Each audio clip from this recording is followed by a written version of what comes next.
Hey everybody, this is a quick video in case you have a Panasonic SC-PM250 Bluetooth stereo system and you need to do a hard reset to the factory default settings on it. Now you might want to do this for one of two reasons. The first one is troubleshooting. If you're having any issues with devices not being able to connect to the Bluetooth of this, or if they keep disconnecting, or if the buttons are not responding, it's not reading CDs, any kind of issues like that can very often be fixed with a hard reset to the factory default settings.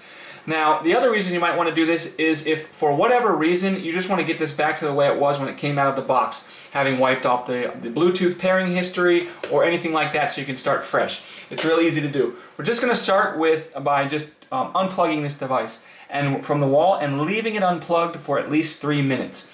Once it's been unplugged for at least 3 minutes, we can come in and find the power button and just press and hold the power button. And while pressing and holding the power button, we can go ahead and plug the unit back in. Just keep holding the power button and keep an eye on this display here.